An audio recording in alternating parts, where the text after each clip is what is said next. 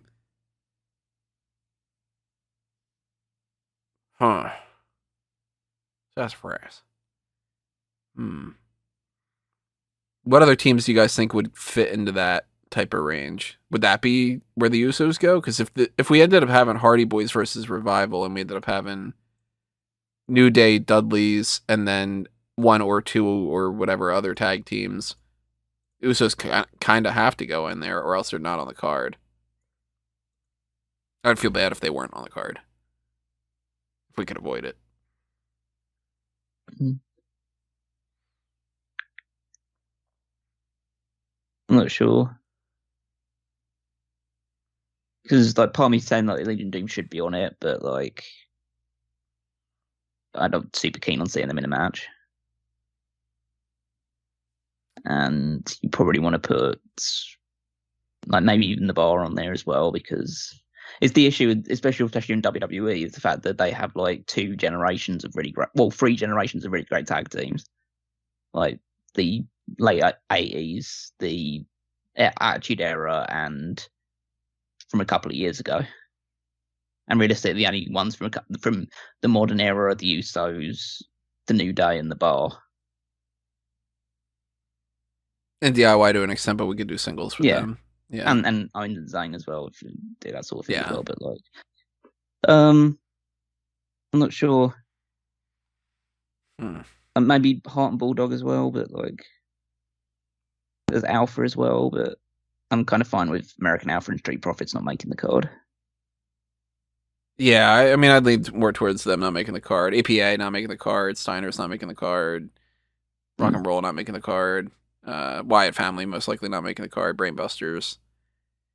I did want to try to do something with this Rhodes Family thing, but I don't think it's working.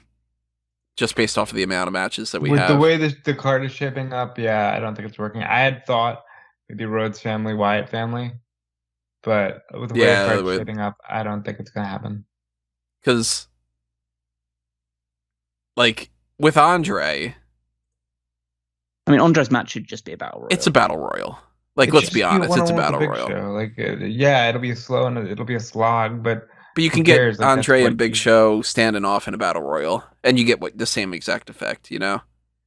Yeah, I think like Andre's match needs to be a multi-person thing where you're doing like lots of different spots around it, and these people working around it. Because yeah, Andre Big Show would be a spectacle, but then the spectacle would wear off into a. Nobody would want to see a 5. Get this over. Yeah, go get this over with, please. So let's do this then. Battle Royal for the men. We'll kind of revisit these tag teams a little bit because we'll see. Well, we're not going to do Battle Royal now because the Battle Royal is going to just be everybody that's left. It's just going to be leftovers. Well, we could move some people that we know are not going to go anywhere else.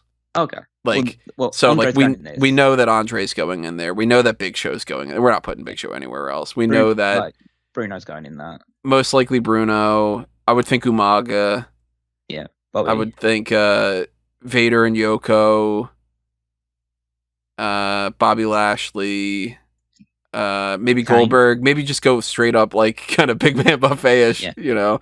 Well, yeah, it would just be like Kane will go in that. I would think Braun, if we wanted to potentially have, like, if we did have the room, the Rhodes all members of the Wyatt family are going to go in there. But, like, most likely the Wyatts would go in there. And most likely it'd be probably, like, almost everybody. But Bam Bam, most likely, if he wouldn't be in the Money in the Bank type of thing. Mm-hmm.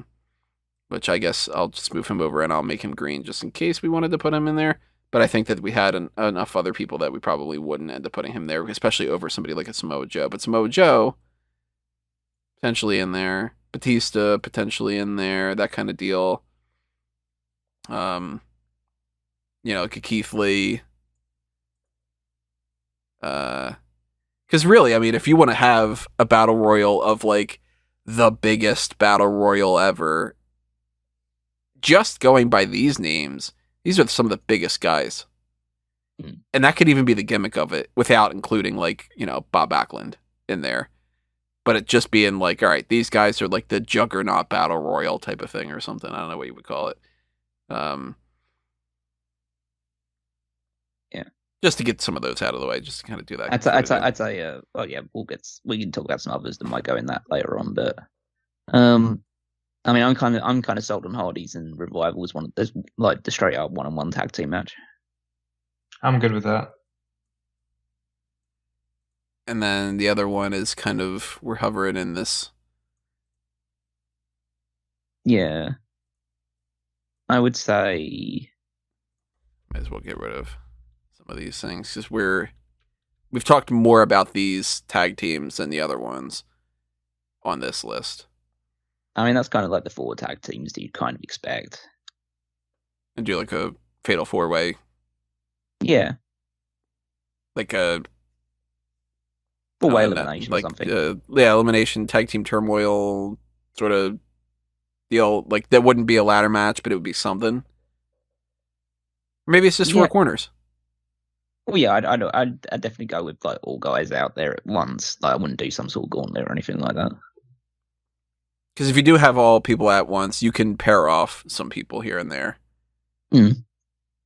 If you do a gauntlet, you're going to just get 3 short matches, and then you go, all right, it's like Dudley's and Usos, and then like Usos win, and then you go Usos New Day. Well, we've seen it already. You know what I mean? Like that kind of deal. I mean, realistically, we've seen Dudley's Usos and Dudley's New Day as well. And Dudley's LOD. Did they ever fight the LOD? I don't think they kind of LOD had been phased out by the time Dudley's arrived on the scene. Because I remember there was one episode of Raw where LOD did challenge for the tag titles, but I don't remember. No, that was against Kane and Rob Van Dam. That would have been a prime spot for the Dudleys, but there you go. But yeah, I'd say those 4 are probably the standout ones.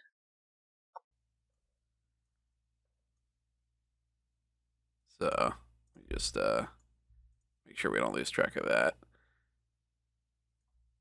So yeah, I say I fail 4 with those ones.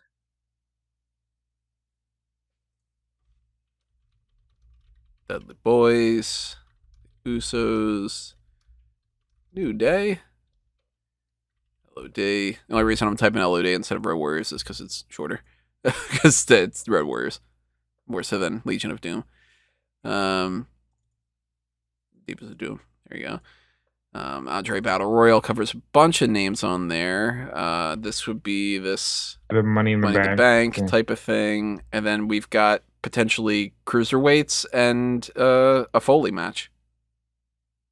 And that means we wouldn't have CM Punk versus Jake Roberts, which we didn't factor into the card.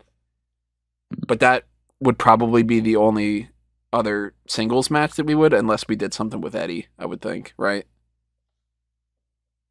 Yeah. Because I don't think we're going to get another big man type of match with any of these guys against any smaller guys or against any other big men that's going to rival like Brock and Walter for like the big 2 people clashing. So it's either we do an Eddie match, a Punk match. Well, I think Piper needs a single match is the big priority. Oh, that's right, the Piper thing too. Fuck. Well, Piper and Jericho, realistically, but it's whether we put Jericho in the Money in the Bank or not. But like, I'm good with Piper and Jericho. But I'm trying to think. Let's sort out what the cruiserweight match is going to be, because that's going to be. Let's say we're doing the 6-pack challenge thing. I feel like that's probably the most solid idea we can do. Yeah, and I feel like we shouldn't go any further than 6. Ray's obviously a log for that. So cruiserweights, yeah, I think that Ray has to go into that. Yeah. I think Dean Malenko is a real solid. I'd go with Dean. Yeah, because he's just a different type of style. Yeah, I'd say that we're looking at maybe Ricochet doesn't necessarily, but putting him. I'm going to move like the possible names over there. All right, so Neville and Finn Balor are options for that. Neville and Balor, obviously not Booker T doesn't fit. Rob Van Dam could potentially fit, but it depends on what your scale is, I guess. I'd lean more towards the Gargano and He Ciampa. kept trying to get Dolph Ziggler in a cruiserweight match, so I don't think he knows what his scale is. He's not getting on the card. Ziggler's realistically not getting on the card. Yeah. Chad Gable, maybe. But he's probably not going to make it either. Oh, there's Gable, because American Alpha's not getting on the card at this point with the tag teams. Xavier Woods, maybe?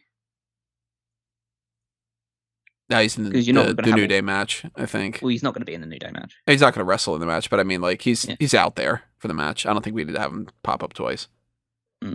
Sucks for Xavier, but, like, not everybody's going to get on this card. Pillman? No, I'd lean less against cruiserweights for Pillman. Rick Steiner?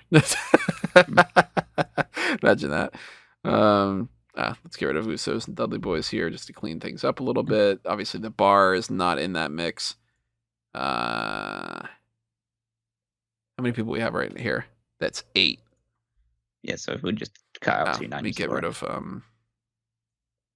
DX because they are already in that. Shield can go as well.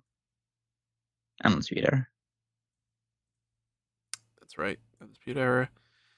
Let's move up the Hart Foundation. Oop. Didn't want to move up that much. Okay. Idea gone as well. I'm going to move them. And I'll move these guys over too, because they do just kind of de facto become singles people. And let's move these up. Okay, took care of that.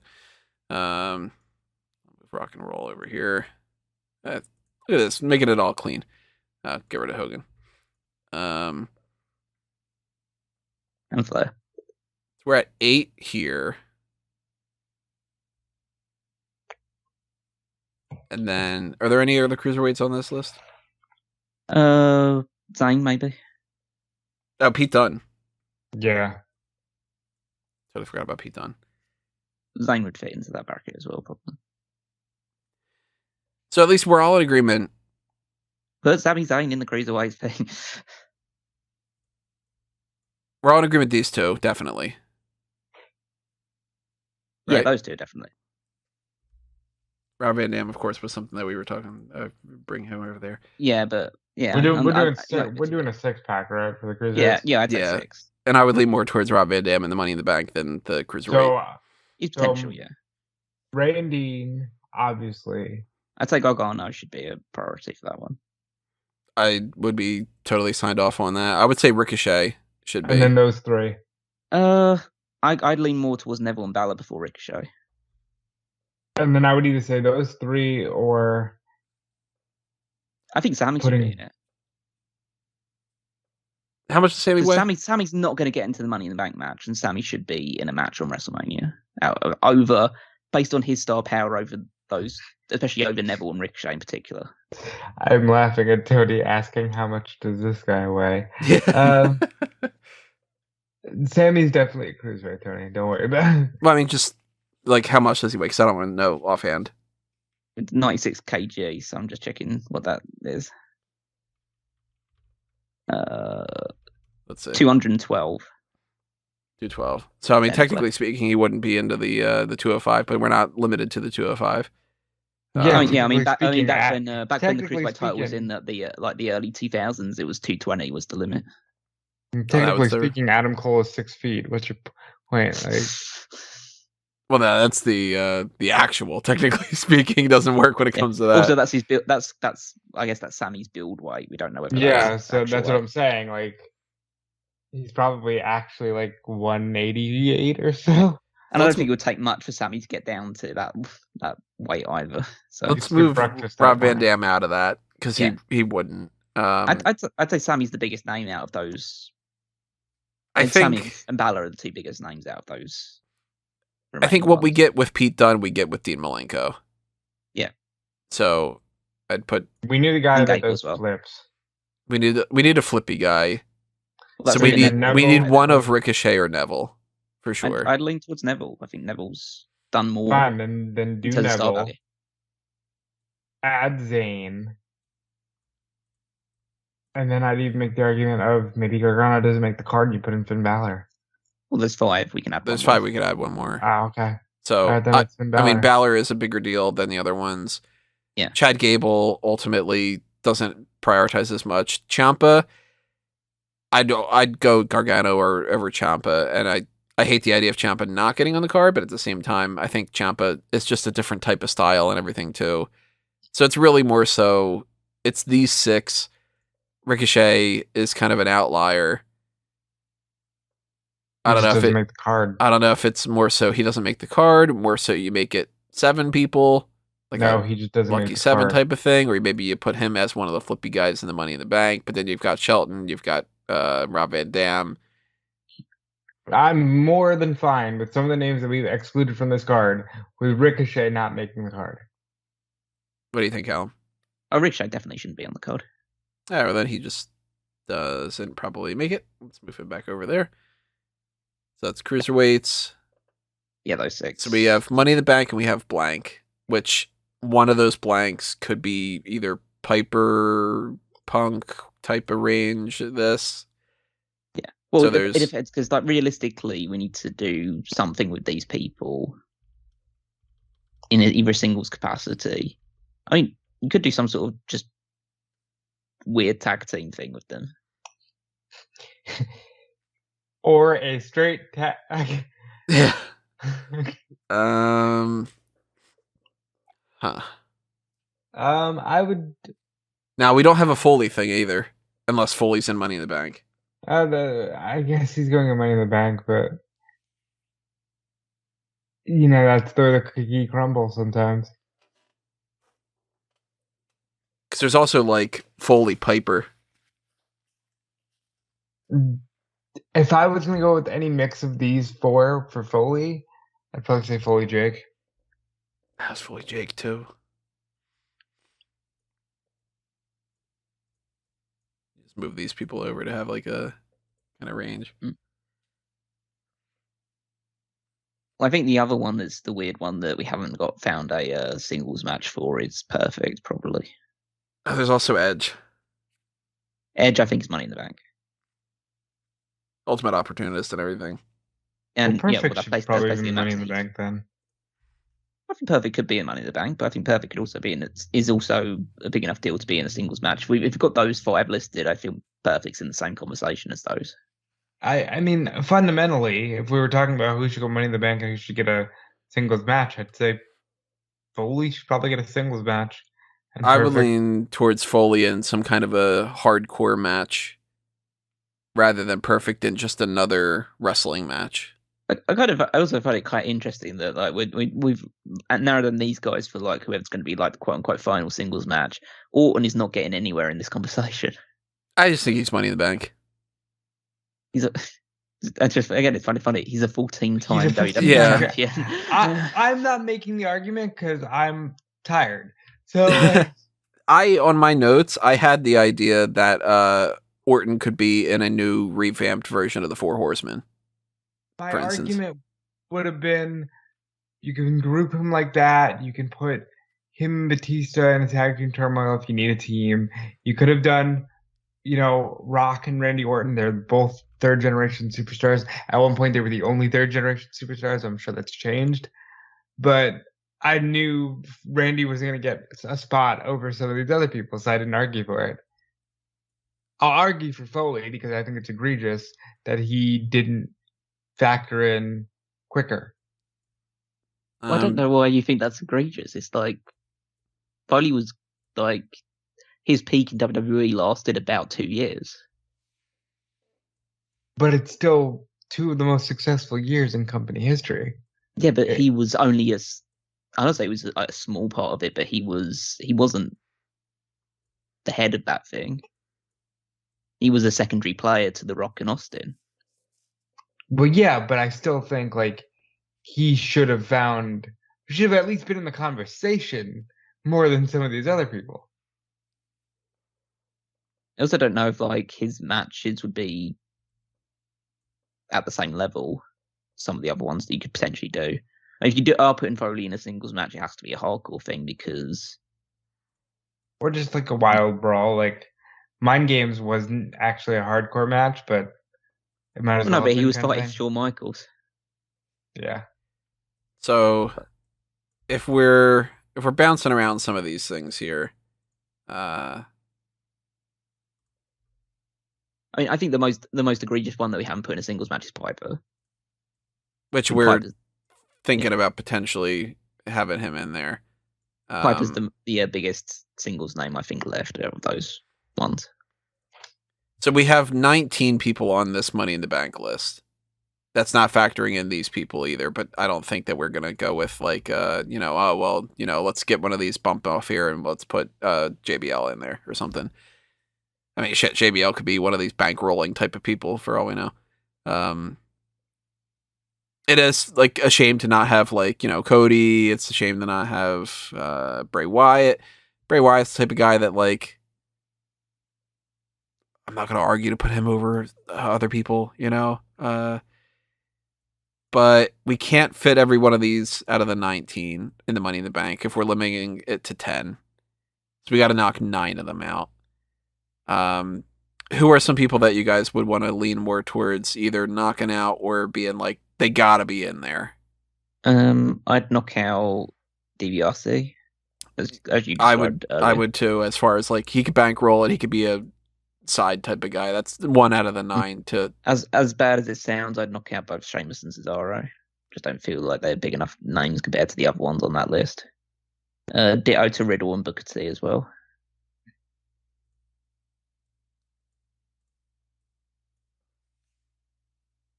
So if you were knocking these out, you'd be like, what one? So you got 5. So you would need 4 more people that you would pick, that you would knock out. Yeah. Well, then I'd start thinking about who I'm gonna have. Actually, I'd get rid of both Drew and Shelton as well. Yeah, we don't need them. I think Drew should go in the Battle Royal. Oh, that's right. Yeah, Drew can go in there. So that's fully agreement. So we actually have 17 now. If we all agree on, I'd make on the that. argument. Sheamus can go in the Battle Royal. Yeah, Sheamus should. Oh, yeah. Cesaro as well. Yeah, he could. Cesaro should as well. Yeah, I'd be cool with that. Yeah, let's do he's that. Not like bigger, but he's like a guy known for lifting up bigger people. So then that brings us down to 15. So we only need to knock 5 out of this list. So Callum first. You've got these 3. If you need to knock 2 more out, who would you knock out of that? I'll just put them off to the side, and then we'll kind of see how those compare.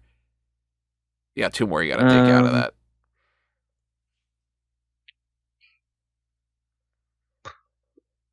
I would say, realistically, Punk or Foley is probably one of them, based off of the idea that we're trying to figure out singles matches for Piper, Foley, Punk, that kind of range.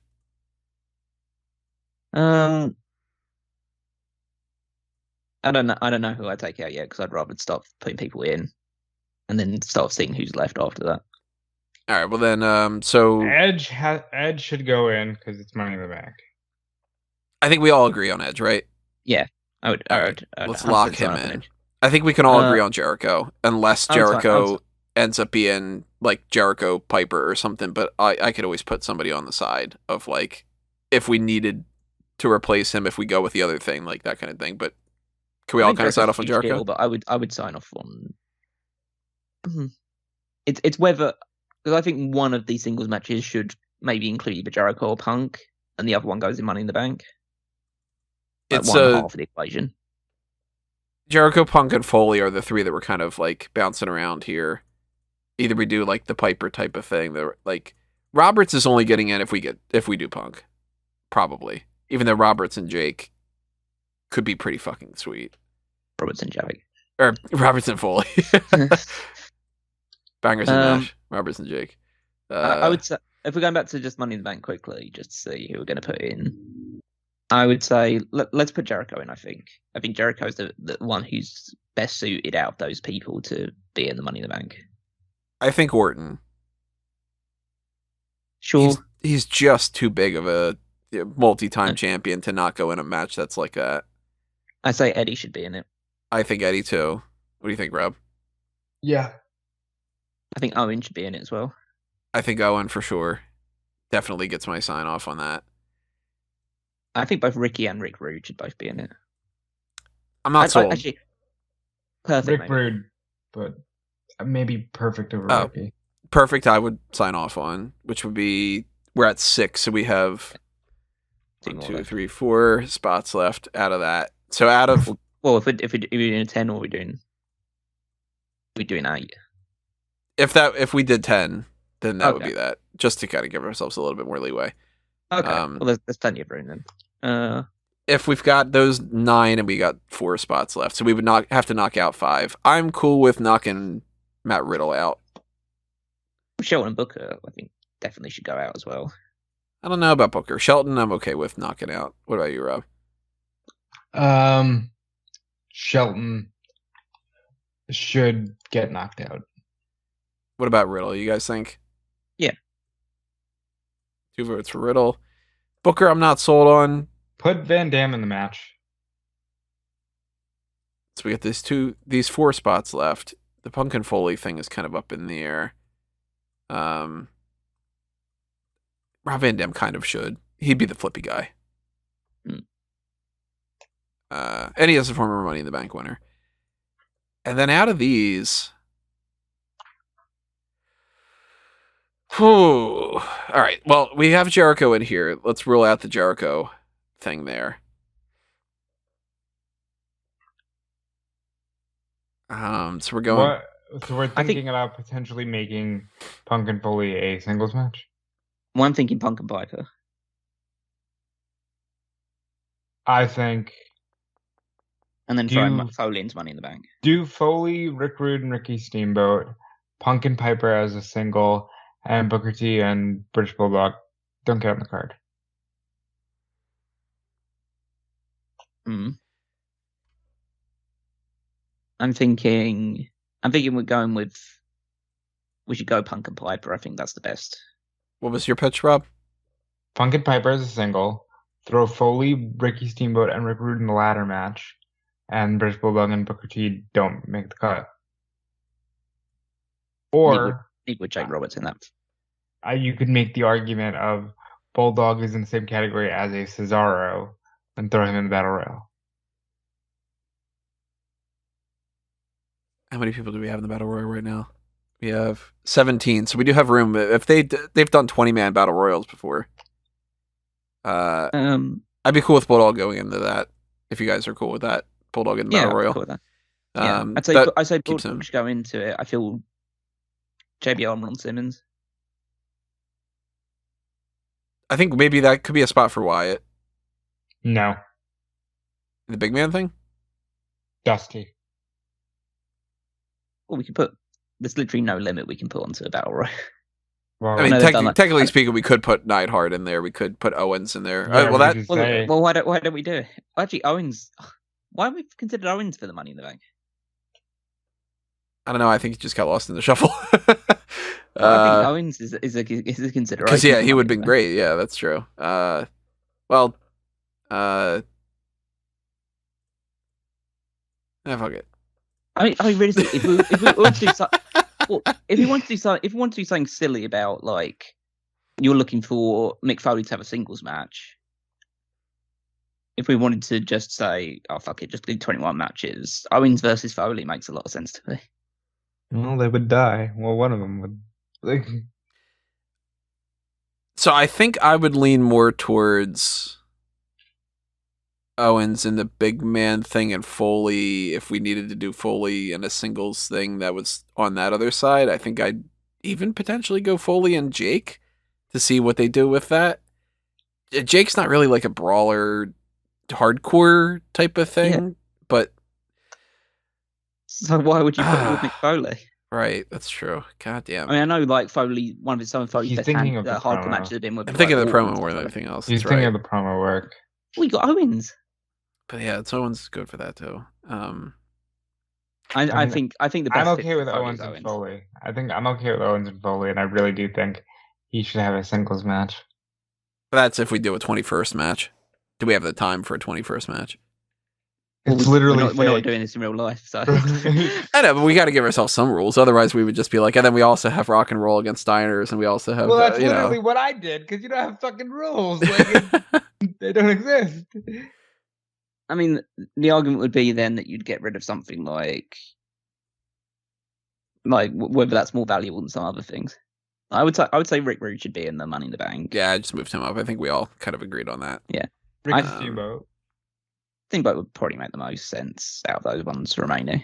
And it's, throw an old school guy in there. Steamboat would And be if- one of those baby faces where people could be like, oh man, like I really want Steamboat to finally reach that mountaintop kind of deal. Yeah. And if Foley gets a 21st match against Owens, then Booker T goes in and everybody's happy. And then Punk and Piper. And then Punk and Piper. And then whoever's left over is left over. Let's put the names down there. So we've got Punk and Piper in the match, definitely. I'm still not sold on Booker T being in that match. You don't think it's a big enough deal? Not really, no. I'm alright with not having Booker T on the card.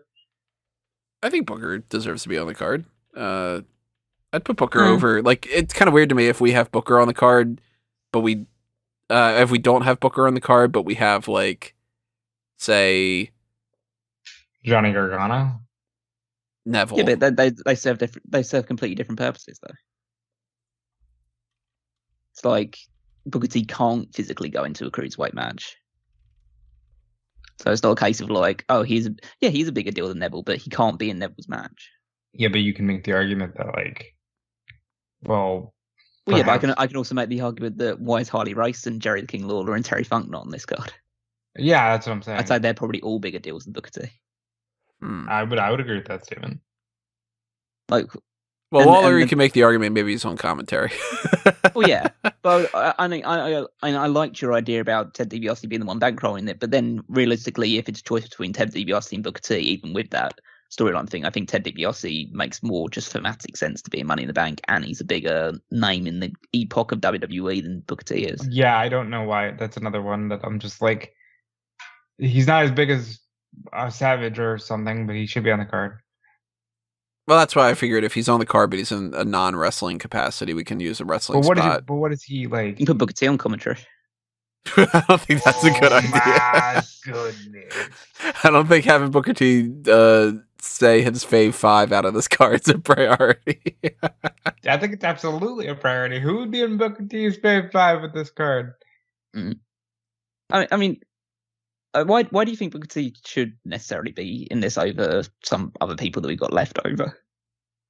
Well, I mean, it's hard to compare some of these people that we do have, because some of them, yeah, like Booker T is a much bigger deal than Aleister Black. Aleister Black. Like, but it's hard to argue against Ted DiBiase.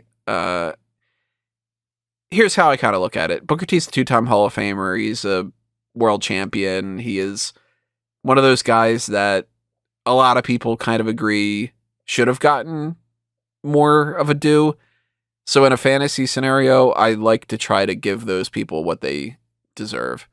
And we can't obviously go with everybody, because like then I would give, Ted DiBiase a world championship and Owen Hart a world championship and all of that stuff we've talked about in the past. But like,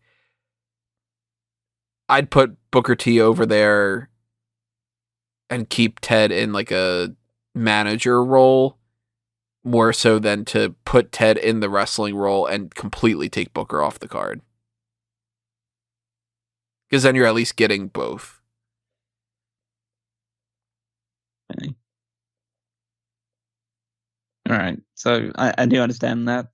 My argument is that now that out of the small list of people that we've got here, the two glaring ones to me that don't have matches on the quote-unquote main card are DiBiase and Jake Roberts. We also have the tag teams, but those... Yeah, but I'm play kind out of as okay much. with none of those ones being on it. I mean, Goldust is the other one that would like be potential and stuff like that. But oh yeah, I think it's a little odd to not have Jake Roberts or Ted DiBiase on the actual card. And to be like, if we look at a different era, people would be like, "Oh my God, how do you not have Bob Backlund on here? Bob Backlund is one of the longest reigning champions of all time, and all that stuff." And it's like, it's true. Again, I would make more arguments for these people, but like, I understand that there is a ceiling you have to hit. I'd make an argument, there's plenty of guys on this card that Backlund could face, like a Daniel Bryan, but there's just bigger people for the guys who would be good for Backlund to face that are facing. Do you think that there's a match we can get out of the people that we have lingering there that we can make a 20-second match and call that like, okay, it's definitively that's the end kind of deal. To try to get like DiBiase whatever in there without just doing like DiBiase versus Backlund versus Harley Race versus Jake Roberts. But like maybe even a tag team match of that, maybe like Ted and Harley against Jake and Backlund. Well, I mean, the weirdest thing is that the best match that I would make as a 20-second match out of this one doesn't actually involve like the biggest names at all. It would be William Regal against Pete Dunne. Because that would be a fucking hell of a match, right? Yeah. Yeah. I the other ones, it feels like I feel like Roberts, DiBiase, Backlund, Race are too much of the same era. Right. And you have to I would want to pair them up with people from a different generation, but I don't think Dolph Ziggler's big enough. I don't think Matt Riddle's big enough. Shelton Benjamin isn't big enough. Christian isn't big enough. Ricochet isn't big enough. In terms of just like star power, Jarrett's not big enough. Black isn't big enough to really merit having the match with them. And we have Goldust too. Yeah, Goldust is potential. Goldust into that kind of side because we're all okay with like at the end of the day if Pillman doesn't make it, it's it's a shame, but I'd say there's also an argument for Steiner as singles as well. Scott Steiner, should I say? Throw him in Battle Royal. Battle Royal. Yeah, Battle Royal. Yeah. Well, him and Rick should both be in the Battle Royal. They should be in the Battle Royal. JBL and Ron should be in the Battle Royal. Yeah, Harper and Rowan should be in the Battle Royal. Harper and Rowan should also be in the Battle Royal. We're at 25. If we try to maybe knock this out at that 30 and do that Royal Rumble thing that we were talking about before with my card. Well, I don't want these guys coming to the ring one after another. It'd be like yeah, but I mean like that. Really. Like if we limited it to 30, it would be 27, 28, 29, 30. Then I would, in terms of the biggest names left, then out of these ones, I'd Harley. Say Harley, and then probably, I mean, if we're not going to end up putting either Roberts and DiBiase in there, then they probably would be the best fits to go in there as well. Maybe Funk, but I feel like if you're not going to end up putting Roberts and DiBiase in a match, they should be on the card in some capacity. Well, we do have the space if we do that 20-second one, just to kind of make it an even number. 11 on one night, 11 on the other. But then we can maybe do that as Regal and Dunn. It feels a bit weird. It does feel weird to put that on there, yeah. It just seems like it's like, really? You're going to put that on there? Like, it's not big enough. That's a really cool match. Like, it's a match I definitely want to see, but it doesn't feel like ultimate. Yeah. I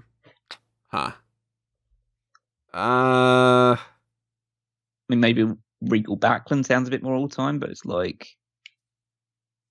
still not sure about Regal. Still doesn't sound like it would be big enough. Yeah. Is there anybody we could take out of Money in the Bank to make a bigger match and then put one of these other people in Money in the Bank?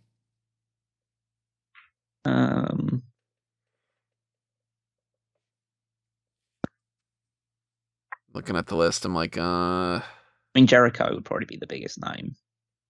And who would we pair Jericho off at with that? Because we've seen Jericho against a couple things. It's either Jake or Ted, wouldn't it?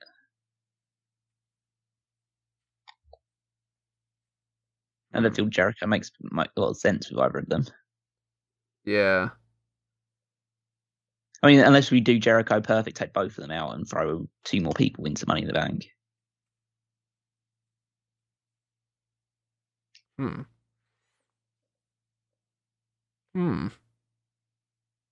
Might have something there. What do you think, Rob? I think we've hit the point where we're just trying to squeeze and get other people on the card, and I'm not sure if that hinders Money in the Bank. Yeah, if they all really need this spot. Like, making sure like Foley and Owens have a match is great, but I'm not sure like I would want to take Jericho out of Money in the Bank and then do what? Then you put like only person I'd be okay with putting in Money in the Bank is Christian. But I'd even take out Booker T for Christian. And I'd find something else for Booker T if it was absolutely necessary. I mean, we do have 2 spots in this 30-man battle royal thing. Put Booker T in the battle royal and put Christian in the Money in the Bank. Or would we put one of these other ones in Money in the Bank? Probably not Pete Dunne, but one of these other ones. I'd say Benjamin just because of the legacy. But like that's very era specific for me. I'd make the argument Jeff Jarrett probably.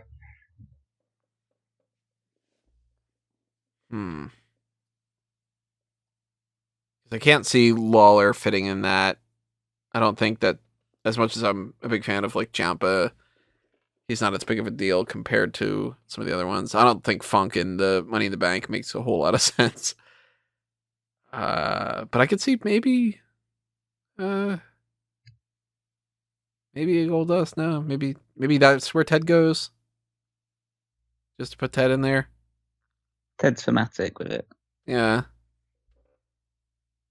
If we put Ted in that spot here, and then we've got that 1 spot left, and then we technically have 2 for the other thing, which we could either play around with whatever, but we don't need to. 21 matches seems kind of weird, though. I'm trying to think of who I'd put into that then. Unless we did something like we were saying about like taking people out of Money in the Bank. Like, so there is Jericho, there is Perfect, there is like Owen and Eddie, and like there are, we can make a damn good match out of the people that are in here to be that 20-second match with a lot of the different names. I think you get to these names in particular, you can pair off a couple pretty decent things. Well, I think Edge is probably still in Money in the Bank, though. So I'd lean more towards these people. Maybe. And it feels like weird that I'm the one that's suggesting this. What about Randy against Jake? Snake against Snake? Kind of, yeah. I think it's absolutely a good idea to give Randy Orton a singles match. You sold me on it. I'm totally cool on that being a thing where we spotlight that, and then we move this over, and then we move one of these other people into that spot there. Okay. And we also have that 1 spot left on here. In which case, if we're moving one person left from this entire group of people into there, the one that I feel like... Alright, so if we're putting one in the Battle Royal, I think the one that makes the most sense in terms of size is probably Goldust. He's a pretty big dude. He's gimmicky. Yeah. Terry Funk, but okay. I'll move them into the... So we're thinking potentially those. And then for Money in the Bank... It would either be Goldust or Cody for me. Cody, I had not taken Cody into account. Because there's Cody, there's Jarrett, there's Christian, and Benjamin probably. But you know what? I can't, in good conscience, rule anybody over Christian. The idea of Christian not being on... Like, not making the card when certain people make the card, and Christian not making a Money in the Bank. Like, I think Christian should be it. What about Backlund, though? About Backlund? I mean, he is like a major name, but... Okay, if you're asking me to put him somewhere, I'm putting him in the Battle Royal. If you're asking me to put him in the Money in the Bank, I'm going to tell you no. Yeah, I don't think you should try and squeeze it to Money in the Bank just because it is about Bob Backlund. I mean, we got 2 spots, so it's Battle Royal, Money in the Bank. So I'm just kind of like looking at those names. Like, I think ultimately, yeah, Ziggler doesn't make it, Ciampa doesn't make it, Ricochet doesn't make it, Black doesn't make it, Riddle probably doesn't make it. Who knows? Maybe in the future, maybe we go, of course Riddle makes it, that kind of deal. But, Pete Dunne doesn't make it. I kind of lean as like, these are the people that we're working with a little bit. Well, don't want to do that. These are the people we're working with a little bit more for those 2 spots. I'd keep Funk out of it. Unless we had Funk in the Money in the Bank as like, this dude's fucking crazy kind of deal. Like, but we've got enough. We got Rob Van Dam. He's a hardcore guy. I wouldn't value Cody compared to some of the other ones. I mean, Shelton's either getting a Money in the Bank or he's not getting on there. And I think ultimately, we know Shelton's not going to win the Money in the Bank match. So I kind of prioritize Christian, Jeff Jarrett, Goldust, Bob Backlund, and William Regal as 5 out of those 2 spots, which means... And I would say of those, I would prioritize Christian or Jarrett for Money in the Bank, with 90% of me saying Christian has to go in. And for the Battle Royal, either Goldust, Terry Funk, or Bob Backlund, and Benjamin and Regal, and probably Jarrett don't make the cut. I mean, I'm appealed by the idea of William Regal trying to climb up the ladder just because I've seen him in one ladder match and it was hilarious. Oh yeah, he does do it very well. But I would say I've never been sold on Jarrett, so I can't in good conscience put Jarrett in one of these spots. I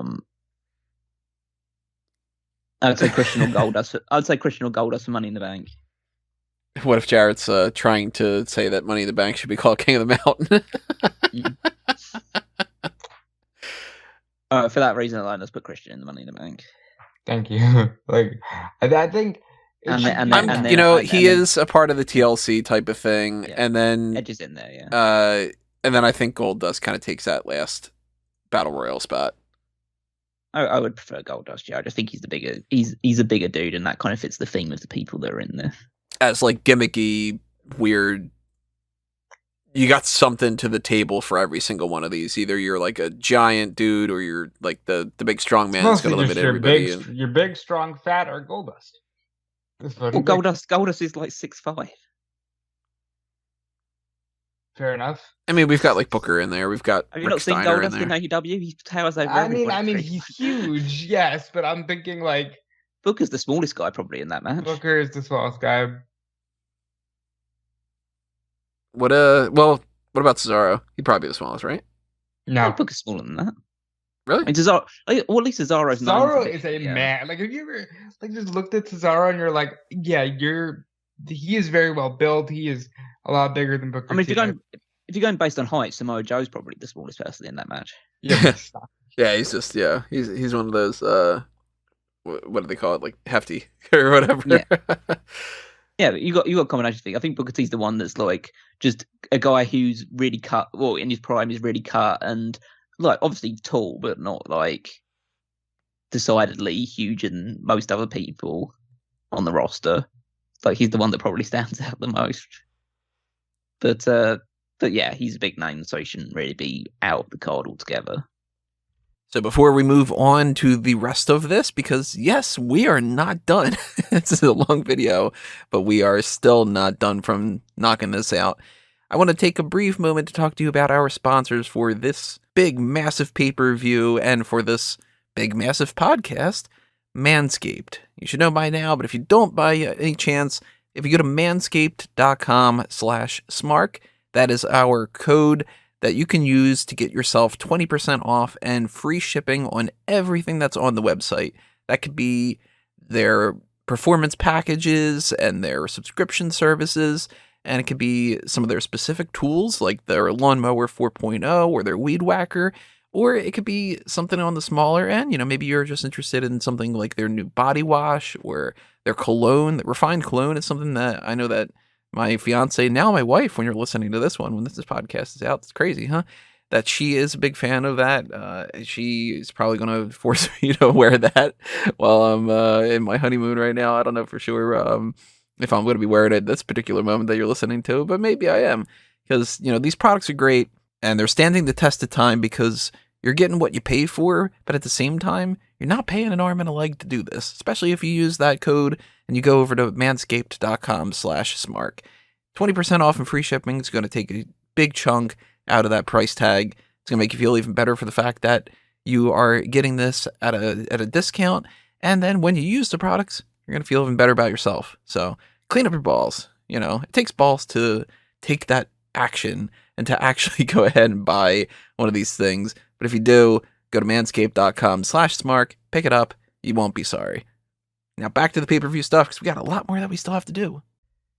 So then here's the next step of this. We gotta balance the cards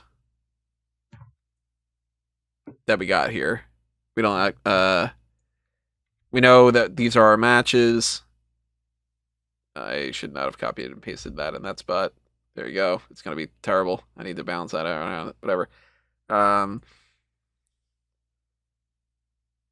we got to balance some stuff out, and then we have to settle on winners. I think we're pretty much going. The battle royals are on separate nights, right? Yeah. So We can not colour these not all that in- these are in any particular order, but Well, we we can got colour these all in black now because we know Yeah. they're all there, so just colour them in, and then we can colour them differently. One based night, on- one night would be highlighted red. One night would be highlighted blue. Well, I'll eventually have it typed out like this kind of thing. But we got women's battle royal. We got Andre battle royal. I'll just call it that, just because I mean it is men's, but I'll just that's fucking Andre. The whatever. Under the Giant Invitational. Yeah. I think we Yes, probably balance out the Bret Hart, Cena, Daniel Bryan, Kurt Angle match. Sure.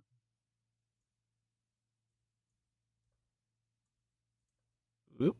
We need to move that over so there's room. Not only are they the two mid-card titles, but they're two like wrestling match type things. We definitely got to balance out DX, Undisputed, and Shield NWO. Yeah. And these don't have to be on these particular nights too. I'm just separating them. So it's we can swap between which nights. We have to balance out these, the world Yes. titles. So we go here and here. We go here and here. I would say split up the two men's tag team matches.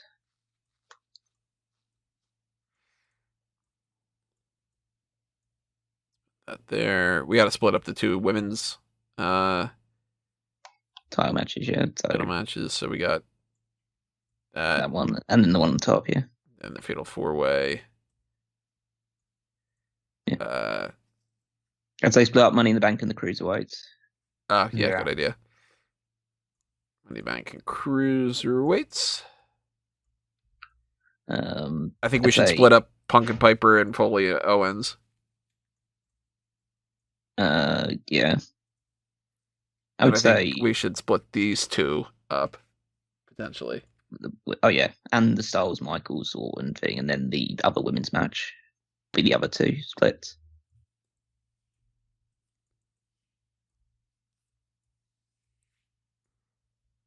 Remember, everybody, leave a comment below and tell us your thoughts on this whole stuff. If you're like, screaming in your chair right now, like, no, it should be whatever, that kind of thing, or something, So then we got to settle on which nights, and then the order of the matches. So I'd say obviously Women's Battle Royal and Andre Battle Royal would be the first. Because you kind of put Battle Royals on pre-shows and stuff like that. I wouldn't say that they necessarily have to be, though, because I think maybe they would be good to split things up a little bit. After you have a couple of different series of other matches, you Okay. throw in a Battle Royal What- just to be like, Why don't we start with then Money in the Bank on one night? I'd say that would start on night 2.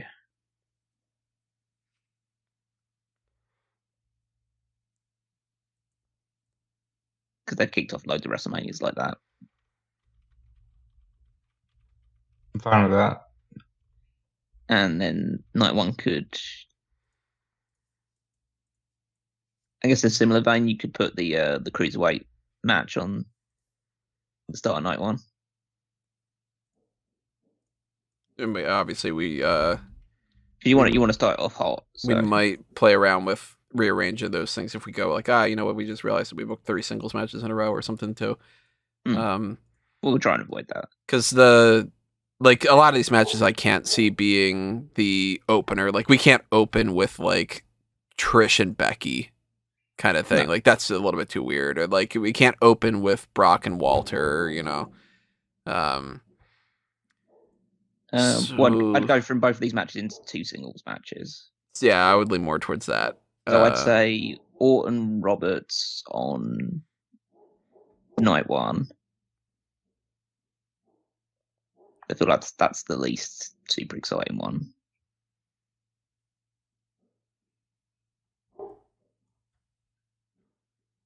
Does Orton Roberts pair more with, because we got Styles and Michaels kind of pairing with that. Well, yeah, but I don't think they have to be in the It same. pairs room. with It's just saying, Owens and like, Foley, yeah. but I mean, it doesn't necessarily have to pair with that.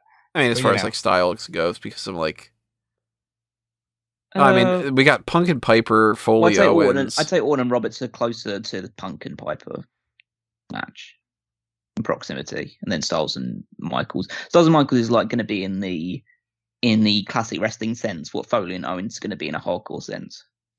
Yeah, that kind of deal. So yeah, I'd say Orton Roberts should go one night, and then Punk and Piper should take the other one. Maybe not necessarily in the same place. Yeah, but at least night 2. Yeah. Night Night 2, I'd follow Money in the Bank with. Well, who do we think, as far as the world titles and our main events? Maybe WWE title match should be on night 2, so that's Austin and Flair. Austin Flair on night 2. That's what I was thinking too. Yeah, and then the main event of night 1 will be Rock and Savage. I think in that case, the women's title match that should go against Rock and Savage should be alongside that should be, I think, the Fatal 4-Way. I was leaning more towards that direction too. What do you think, Rob? Yeah, I would agree with that. And then that means Becky and Trish would go on the other side. Again, not necessarily like right before it, but like still. Most likely in that range at the very least. Oh yeah, but depends on where you want to. I mean, they literally did that this year, where it was like the women's title matches and the men's title matches were just swapped in similar spots. Yeah. I think Undertaker Sting works better. They didn't really do that, did they? This year WrestleMania? Because They they had- opened it. Did they not? They had that was like Oh no, because the they opening opened match. with they opened with the Universal title match, Lashley and like what's WWE his title face? match, and then Yeah. it was closed with the Yeah. women's, and then But never mind what I said. Asuka and Rhea were the penultimate match on the other Which one. I I did. think. I were they? I think yeah, they were. Right? actually. They were. Let me check.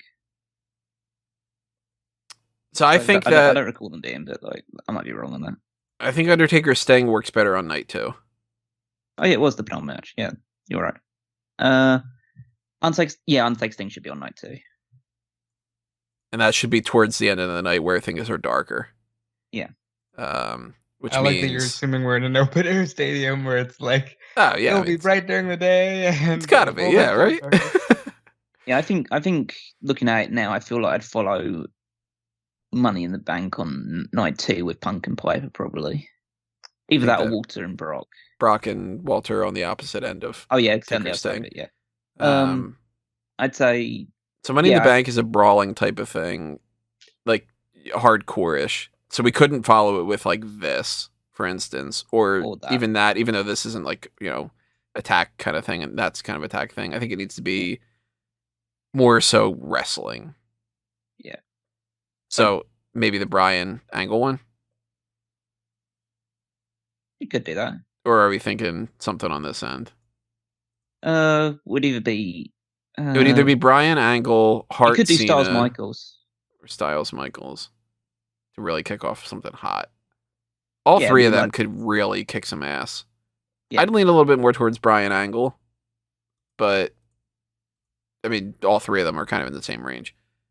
Yeah, I go. I don't think it I'd matters, less like, about it's- Hart and Cena. I'd go between these two more than the other one. I'd personally go Styles Michaels just because it's not a title match. It is in true. our- It's not a in our title. bracket. What do you think, But Rob? yeah, I would probably go with Styles Michaels. All right, so let's put that there. Okay. And then then I'd throw in like some of the a tag team match after that. we got cruiserweights all over the place. We got a singles match on here. This could Yeah, I'd be say- maybe this is Hardy Boys and Revival. I think they should be the four-way one instead, because the other one's for the title. So I think you'd do the title match on night 2. Is there a buffer that we could put and then do the 4-way here for like, because that's going to be a little Or bit isn't more. Orton and Roberts? Isn't Robertson Orton the buffer? That's true. Oh yeah, I guess you pretty do much have a 4-way on this. You do have 4-way on this show as well, but like, yeah, maybe then, maybe in that case, then you do the women's tag instead. Well, the women's tag's another multi. Yeah, I'm good with that. Well, yeah, but I mean, like, I don't know which one, because I'd ideally have the title match on the night 2, but then I realised that you got a fatal 4-way tag match here, and then also a that's fatal right. We 4-way have women's two. match on the show. All right. Well, maybe we place these Okay. somewhere. Not obviously down there, but just moving them out of the way. So between those matches, the one that's more dynamic, I think, as far as in the ring, is DX and Undisputed Era. The more bombastic. All right, it's not going to be that great, but it's going to just work out the way that it is Shield NWO. So I think if Shield NWO is more flair and there's more wrestling, I think the wrestling one maybe balances out Undertaker Sting a little bit more. Maybe we go DX and Undisputed on this night. Whoop. And Shield and NWO on this night. Okay, we can do that, yeah. Yeah, we'll figure out where we're going to put it. I'd say the hardcore Foley Owens match, because you got Money in the Bank on this show, should go on night 1 instead. I like that idea. And that needs to be separate from Walter and Brock, just so there's a different type of craziness. This is weapons. Yeah. This is chops and suplexes and that kind of deal. Okay, so I feel I think maybe that should separate Ronda and Bianca a little bit from Brock and Walter. Maybe, but I don't want to put a lot of singles matches against in the same place, really. We are kind of stacking up singles. Yeah. Oh no, we do have a lot of singles matches anyway. Multi. Yeah. Well, why do we put on after night 1, after we do Orton and Roberts, we do the women's tag match? Because it'd be good to throw in a women's match after that. Then you throw in Foley and Owens after that. I was thinking maybe Bret and Cena. Oh, yeah, you could do Bret and Cena after that. Bret, Cena, Foley, Owens. Maybe then the Shield NWO thing. But then again, that could probably be more hardcore-ish as well. I don't think that gets hardcore. Hogan's not going to really go hardcore. I think it's that just exists. It's just a 6-man. All right. I'm trying to think of how many counting out there. Yeah, do Shield NWO and then Brock Walter. We do have this women's battle royal we have to throw in there. So maybe we throw women's battle royal after Brock and Walter. And then there's... Yeah, but would you go into that into the women's match, right? Would you go... 5, 6, 7, 8, 9, 10, 11. So we're kind of we couldn't go that for then the women's match. Well, then what do we do? You want to do the women's match as a... We'll do Foley Owens, then do the women's battle royal, then do Brock Walter, then do Shield NWO, then the women's match, then do Brock Walter after that, and then Shield NWO, and then the women's title match. But no, we can't put the Hardy Boys and the Dudley Boys on the same card. We can't do these two tag matches on the same card. So what are we're at somewhere around this range here. Wait, 1, 2, 3, 4, 5, 6, 7, 8, 9, 10, 11. So we only have room for one more match on this night compared to those. Out of these. Will we put Hardy Boys for 5, or will we put the Fatal 4-Way tag? Do we have an uneven amount of women's matches, right? We have 5. Yeah, we got 5. Yeah, we put 3 on night 1. I'm going to put 2 on night 2. Huh. Well, we definitely have to put Andre on this night then.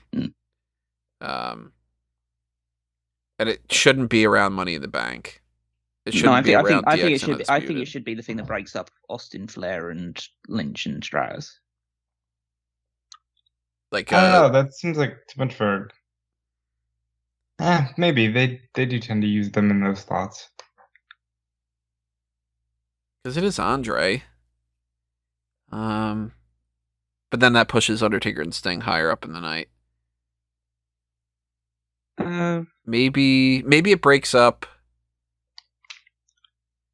We can decide when it starts. It's like it'll be dark by the time that they're like the fourth match down. I think it'll probably be fine. What about we do something like this? So I think Styles. I think we need to break Styles and Michaels and Punk and Piper up. maybe Well, one of the tag matches. we go with this Fatal 4-Way then. Yeah, that could work. Then we do those. Then we go straight up wrestling match, multi-man match. We go with that, and then we've got these two. We need to put Rousey and Belair in this night, and Hardy Boys Revival on this night. Which ones are you talking about? Well, night one needs to be the tag match, and night two needs to be the women's match. How many women do we have on this night? We have one match. Oh shit, we only have one. Oh, but definitely have to put that in there.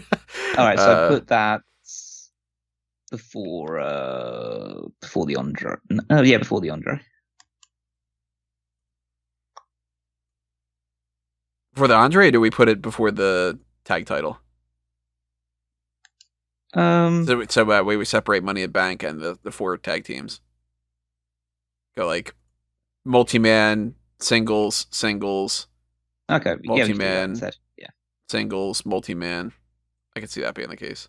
Okay. Because Ronda and Bianca isn't like a headlining match. It's just that it would be a pretty damn good match.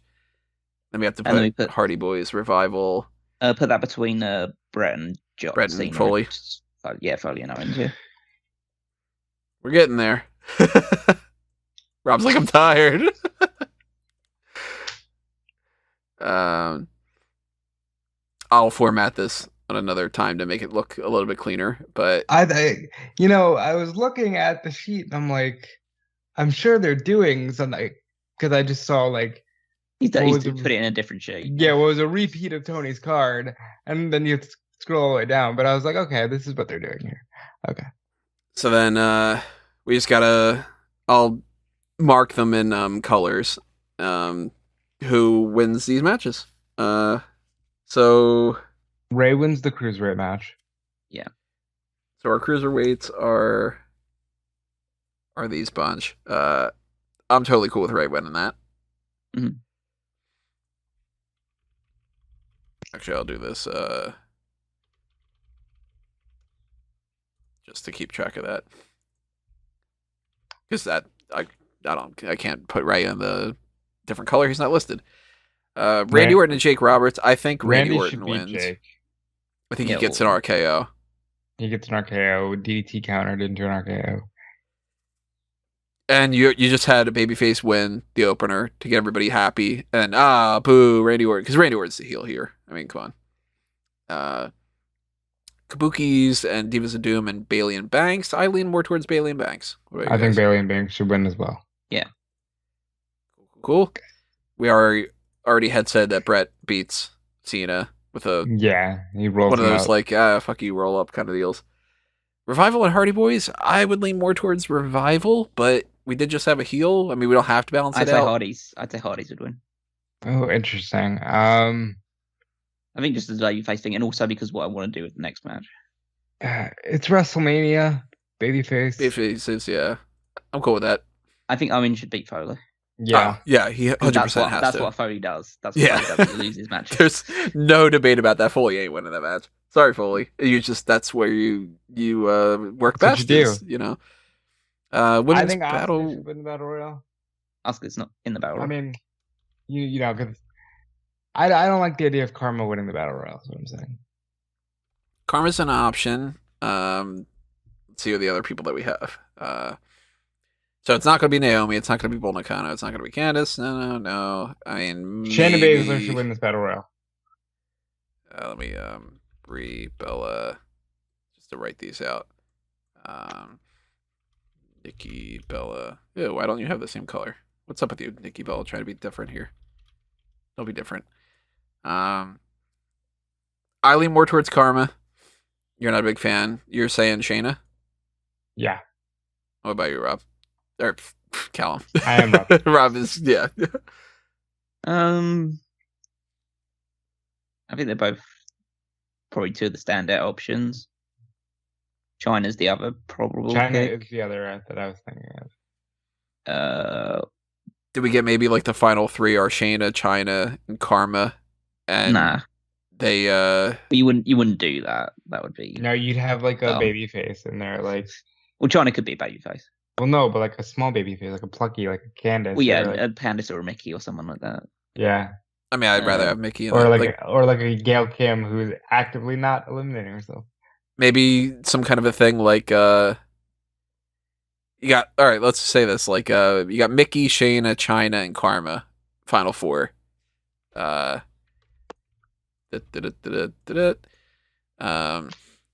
And then they all gang up, mostly Chyna and Baszler, to take Karma out.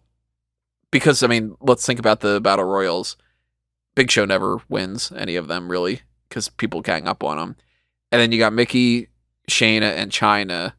China goes out next, and then Mickey Mickey- gets choked out by Baszler. I was going to say Baszler. Mickey's able to capitalize off of like a drop kick on Shayna or something and win, and it's plucky Mickey wins or No. something. No, Shayna Baszler chokes her out. She could try to win, but Baszler should get the Duke. I'm gonna go with Shayna out of those two. All right, well, I'm cool with Shayna winning. Shayna Baszler, Queen of Spades, possibly the Queen of the Ring. Queen's Crown, yeah. movie. I don't know. It won't have. It'll have passed by now when you're listening. We're assuming that maybe she wins, but she hasn't even gotten to the finals yet. Brock Lesnar and Walter. I go Brock. I can see Brock F5ing Walter more than I can see Walter powerbombing Lesnar. But I can also see Walter working down Lesnar with a bunch of chops and beating him with a splash.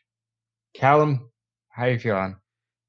I mean, I would like to see Walter win this match. I would also like to see Walter win this match. But I think realistically, you'd have Brock win. All right. Shield and NWO. I think Shield conquers Shield should NWO. win. Yeah, Shield. Specifically, they beat Scott Hall. What? But it's true. Because the other two won't lay down. The other two Yeah, are it's. fucking I just laying laugh because down. it's so obviously true that he would be the one that would take the pinfall too, and he's taking the pin for Roman Reigns. Like, Yeah. you know, I mean, it's happening. He's taking the triple power bomb and the pin from Roman, and like, Yeah. Unless the triple power bomb is what they do to get Hogan out to excuse why he didn't get pinned. Or I the think reason like the that. same thing for that's how they pick up they Kevin ain't Nash. getting Nash up for a power bomb. Three of them? They could get Kevin Nash up for that. Maybe I they mean, don't that's chuck the him the way that outmatch the race. jackknife does. The But quarter would have gone by this point in the match, probably. So. Alundra, Lita, Charlotte, and AJ. It's Charlotte. Charlotte. Yeah, come on. Rock and Randy Savage. I go with The Rock. I go with the Rockers. I go with the. Rock's heel, right? Depends. Or are we going with They like could both tweener work heel and they could asshole both work Rock heel. against more, that kind of thing? I think I personally lean more towards babyface, and if you're having Charlotte Flair win as a heel on night one, then Savage should win as the babyface.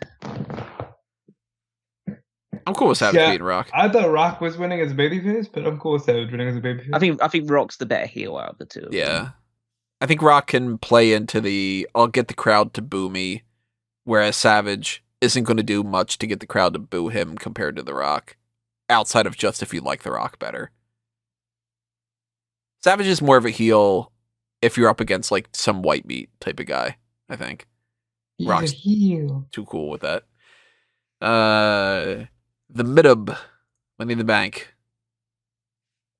Well, let me just look at all the people that are in it. Yeah. Edge. We got Edge, Jericho. I mean, it's not going to be Owen. It's not going to be Rob Van Dam. It's not going to be Rick Rude. It's not going to be Ricky Steamboat. It's not going to be Ted. It's not going to be Christian. It's either Perfect Eddie Jericho or Edge. I lean towards Perfect. Honestly, my two choices were Perfect and Owen. So Just because it's something we haven't seen before. I mean, I love the idea of Owen, but he never tends to win the big one like that. Well, I think Perfect is the one. Well, realistically, we've seen Edge, Jericho, and Guerrero as world champion. Perfect was never world champion, so it would just be good for him to win the Money in the Bank. I'm cool with that. I'm cool with Perfect winning that. Love me some Mr. Perfect. Money in the Bank. Mr. Perfect. And he could be like, look, I'm going to cash in at the perfect time. Mm-hmm. There you go. He wins the Shawn Michaels and AJ Styles. I think Shawn. I think he catches Shawn, AJ with a super kick. As he's flying in the air. Going for a phenomenal forearm or something, maybe. Yep. Ronda Rousey and Bianca Belair. Bianca Belair should beat her. I think it's Ronda still. I think Ronda makes her tap. Like, Bianca puts up a hell of a match and Ronda is able to just snatch her in something. Dudley Boys, the Usos, the New Day, and the Legion of Doom. We didn't quite figure out what type of a match this was. It's like just a fatal 4-way or whatever, so it could be elimination style. It could be one pinfall wins. I'm thinking more so elimination. What about you guys? I'd say elimination. I think Dudley Boys don't win. I think kind of like the idea of the Usos being heel here. I kind of lean towards New Day because they can celebrate. I'd personally go with Dudley's. I was thinking Usos, so we're at a crossroads here. Well, we're all going not LOD. So we know that that's at least not that. Maybe we balance out a little bit of heel and face type dynamics or something with that. We'll come back to that. What do you think with Piper and Punk? Who's heel in this match? That's the question. So out of that, I think Piper's babyface, and I think that Punk wins. Yeah, I could see Punk catching Piper with a GTS more so than Piper making Punk tap. But then again, Punk is really good at being like that real rotten bastard heel that you want to see tap. But then Piper's a damn good heel. That's fucking tough. I think Piper will play the heel in the same way that Guerrero plays heel in terms of like he'll still cheat, but the crowd will love it because Punk's just like complete arsehole Punk. So yeah, I like the idea of Punk winning as a heel in this one. I'd have Piper as the kind of like Eddie Guerrero babyface, and he puts Punk to sleep with the sleeper, but also that could be like a crux of the match to go to sleep, the sleeper, but yeah, I like that. But that's what I would do, but I'm okay with Punk winning. I could see it being one of those things where maybe like Piper, if he's babyface in there, maybe Piper's got Punk in the sleeper, but the referee had been knocked out. So he won the match, and Piper goes like, hey, what the hell, like whatever. And then in the meantime, Punk's able to catch him with the GTS. And then it's just like, you rotten bastard. That doesn't really help out with the tag match. I thought maybe it would. Not really. All right, so I like the idea of the New Day celebrating, so I like that. Yeah, go the New Day. It's not really like there's no stakes to that match anyway. So that's tag team wrestling. There's all the stakes. So we got the Andre. Won by Andre. Fuck ton of names here. I don't think it's won by Andre, but I don't know who yet. My ass. It's won by Andre. I'd have it down as the final two. I'd have it Andre and Big Show and have Big Show win. That's where I'm kind of thinking. I mean, if that's the finish, then I'm okay with that. I mean, it's either that or I'd have Cesaro lift Andre the Giant over this. I mean, that'd be pretty cool. It would be pretty cool if they were both like, they do the spot where they're both like got choke holds each other over the ropes and then fucking Eric Rowan comes in and throws them both over the top. Future legend. He is now the legend, Eric Rowan. Cesaro, the first Andre the Giant Memorial Battle Royal winner. Yeah, he was. Yeah. Maybe the final three are Cesaro, Andre, and Big Show, and then it's like, okay, no, it's Andre and Big Show. Yeah. I think I'd go Big Show. I quite like the idea. But do you Honestly, realistically, actually, the one that I would choose to win is Bruno Sammartino. If I was going favorites, like who I would be like, can we give it to this guy? I like him, like that kind of thing. Which they would be like, no, it's not, like whatever, like that. Then I'd be like, man, that's a star-making performance for like Keith Lee or like, like that kind of deal. But I'd lean more towards Big Show as being like. I mean, if we're going for like just people that we liked, I'd be like, Yoko's the biggest of all of them. Go Yoko. How you gonna get Yoko up? How you gonna reinforce the ring in this one? Jesus Christ! No, but I kind of like the idea of Big Show just being the last guy to actually eliminate Andre in the match, which is dedicated to him. So what you do is you don't reinforce the ring, and then Braun Strowman just tips the ring over, and everybody falls out. Braun Strowman wins. So Daniel Bryan and Kurt Angle. Brian. Totally cool with that. Because I'm assuming Kurt Angle's heel. Yeah. DX and Undisputed Era, it's DX. DX should win. No fucking way Undisputed Era's beating them. Undertaker, Sting, Undertaker. Yeah, it's Undertaker. It's Undertaker over Sting, yeah. Depending on the story you tell with Becky and Trish, it could be either or. But I'm gonna say Trish. I lean towards Becky.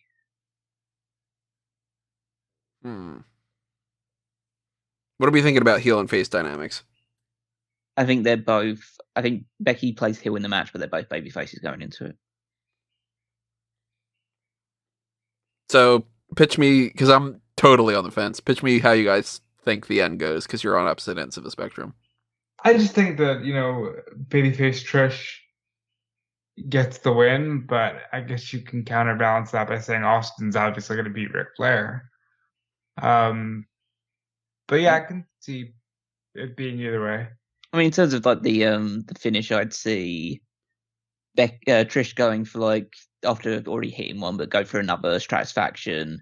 But as she's landing, Becky immediately grabs the arm, transitions over, so basically pancakes Trish on the mat, grabs the arm, goes into the disarmer, and that taps her out finally.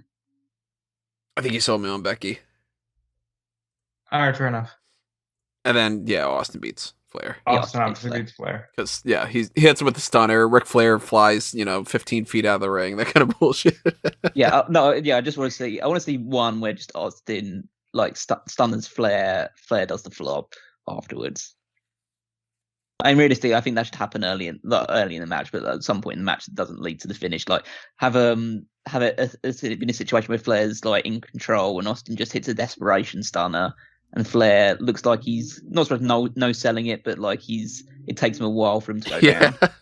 He does the thing that he did before in the Royal Rumble or whatever, where he's like walk, flop. Yeah, and that's what launches him into launches Austin's comeback. So Flair does he gets hit with the stunner, he walks and taps all four corners of the ring, and then flies out of the ring. Kind of bullshit, like.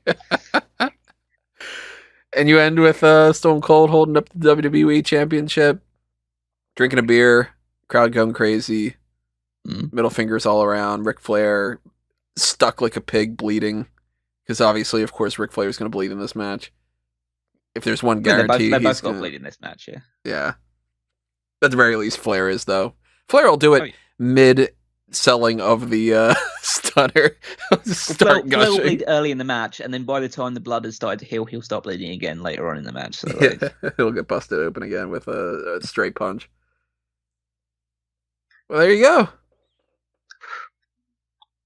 So that was not bad. That's a lot of stuff, yeah.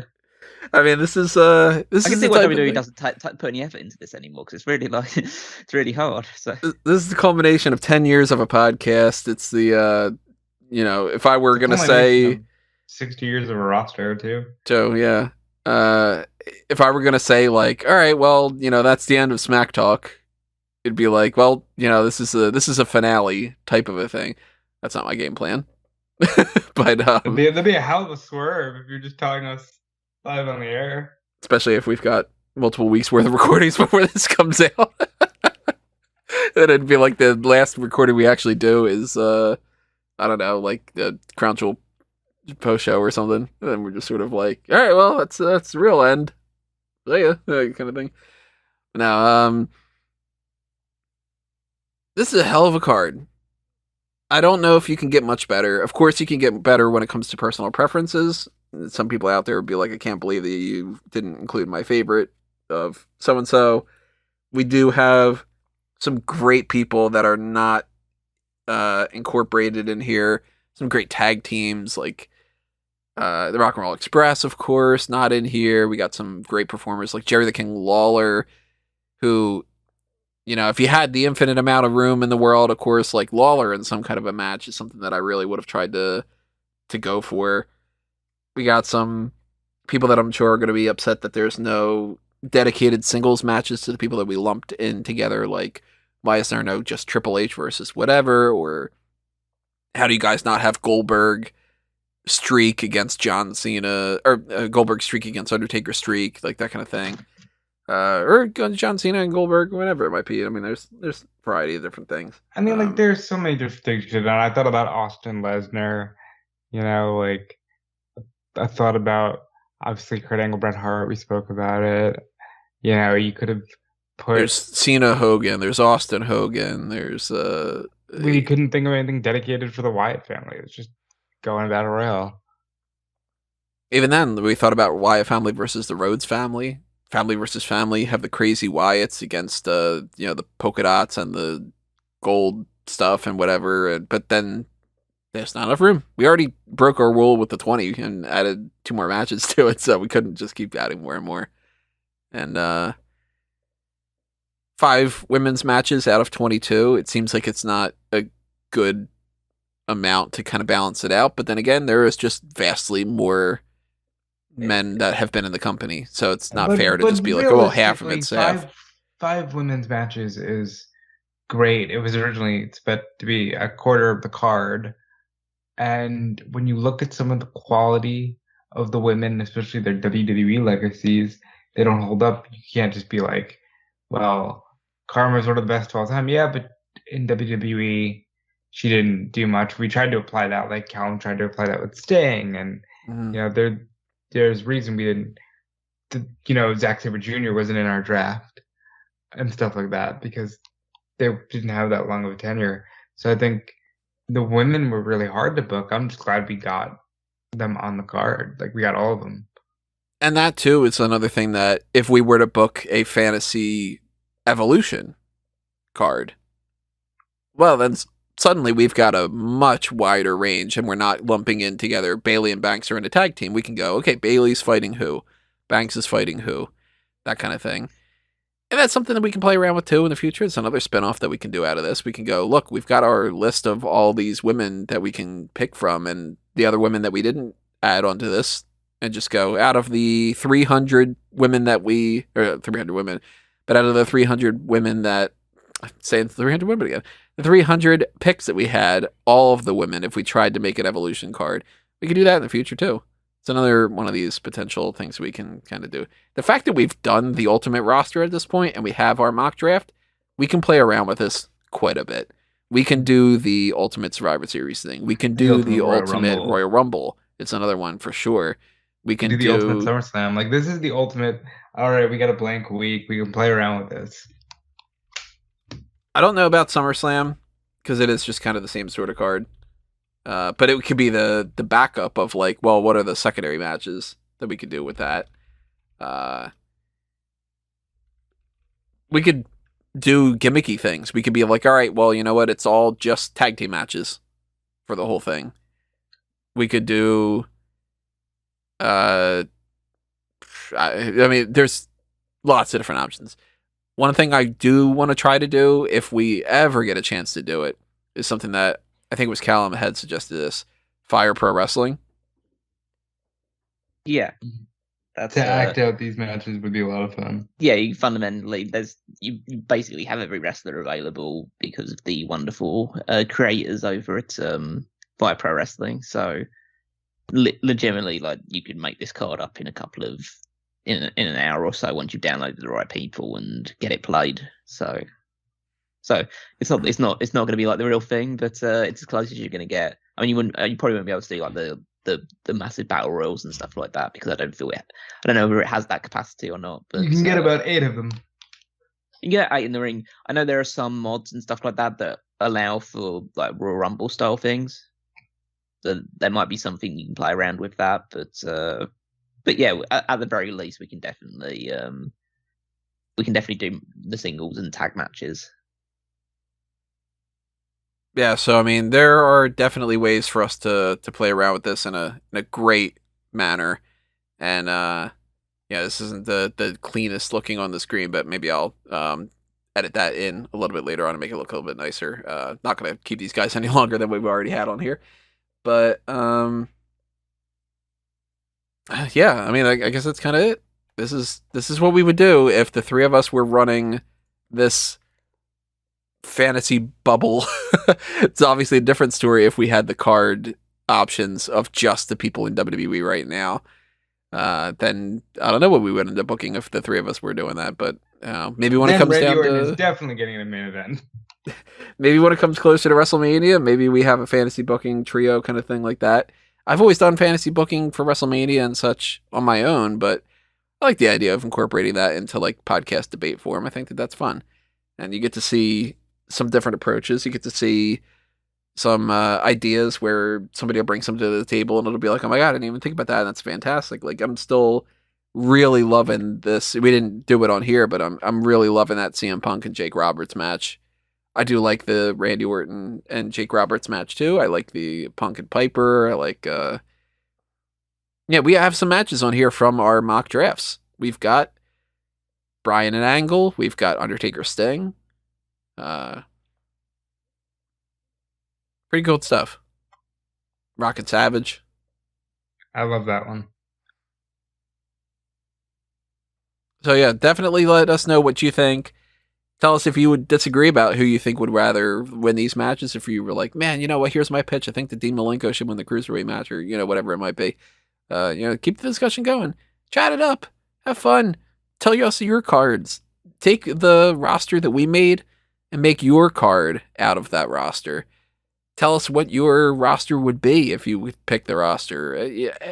Do this thing and record yourself with 2 of your friends and try to get that going or whatever. I'll check that out. Have fun with it. That's the whole point. This is fun. That's the whole point of all of this. Yeah, we wanted to do something that's more on the fun side of things rather than just complaining about the bad stuff and talking about the good stuff and predicting the same old things and whatever like that. We wanted to really lean into the fun, because this is supposed to be, if it's a make it or break it year or whatever type of thing, then it's like, let's have a fun thing to commemorate 10 years of Smack Talk. And we want to thank you for all your support. I want to thank you for listening to all these episodes of this podcast. Not only just, all the other years or something like that, but this little series itself. This is what, 1, 2, 3, 4, 5, 6 episodes of this for just this block. So it's been a fun journey. And from the start of a Cruiserweight 6-pack challenge to Stone Cold winning in night 2, that's what we end up coming up with. And then we're only just getting started, because I'm sure these rosters will come back in some way, shape, or form. Maybe in POG form, I don't know. So leave your comments, as I said, and make sure that you are checking out whatever we end up giving you next, whether it's something that's playing off of this with the Survivor Series card like we were thinking about, or it's something completely different. Maybe it's a Superstar Scores, maybe it's a fan announce table, maybe it's I don't know, whatever it is. We will see with that one. But if you are following the Facebook and Twitter accounts at SmarkOutMoment and you're checking SmarkOutMoment.com, you will see whatever is happening all over that stuff. If you go to FanboysAnonymous.com, you'll see what's happening over there under a mango tree. As long as you support one thing, you support the other thing by proxy. So, click subscribe on both. Hit the like button on all the videos. Boost the watch hours. Click the ads. Donate to the Patreon for those things. Literally, you should leave all the videos we do on in the background on mute, raise those watch hours, damn it. I think we'd more than deserve it. I also think that with the amount of time and effort that we put into these things, $1 a month to the Patreon is a bargain. And that does go a long way to help keep the lights on. It helps morale. It helps keep me sane because, to be honest, like, you know, when it's that time of the month or something where the Patreon stuff rolls along, if I end up seeing that there's some people that take that out and I'm like, ah, man, that's a shame. Or if I end up seeing that we get a new patron subscriber or something, that can make a big difference on just, you know, me going like, oh, okay, cool, we got a new one. Like, you know, somewhere people are following. And maybe that's the reason why we record something fun that day. Because I'm like, all right, I'm feeling cool now. Like, we can, you know, we can do this. I'll set aside the time. And the more support that we have, the more that we can do these fun things, too. And less time I have to work on the freelance kind of crap on the side. So, if you want more of this content, pick a poison. That's what it's about. That and just the regular support. And you should be following what we've got individually, too. Different side projects, different things all over the spectrum here. I'm at Tony Mango all over the place. You know where to find me. You just start clicking around and you'll see different things like that. Rob is at Dude Felice all over the place. I am, and I'm also over on Fightful.com. You should check all that out. And Fightful Select. Right now we're in the middle of like Full Gear season and Survivor Series season. We're just about to wrap up the year. So thank you for all your support. Check me out on all platforms, and I'll see you guys in the next one. Callum? Yeah, you can follow me on Twitter at Wigmeister14. Check out smarkmoment.com, all of the weekly articles and all the other articles that are posted on a regular basis. Power rankings, make a stopgap for that one as well, because that's my week-to-week contribution. I've also been contributing fairly regularly in the last couple of weeks. Well, a month ago. Back in October. Yeah, back in October to the Triple Threat. But I might be contributing to a few more of those things. You never know. But make sure you're checking all of that stuff out as well. And yeah, if you want to go back into some more retro style content, there's always 2001 Wrestling Odyssey and the Paul Heyman SmackDown podcast up in the archives. Also, if these guys are recording stuff in the meantime while I'm away on my honeymoon and all that stuff, show them a lot of love. Because if they're doing that and they're helping me out with that, they deserve all the thumbs up, all the praise, all the shares, all the good stuff. We could all use some good stuff. Good stuff is good, because good things are good. That's right. This was a good thing. And you are good for listening to it. So you get a pat on the head. Good boy. Good girl. Good, whatever. I don't know.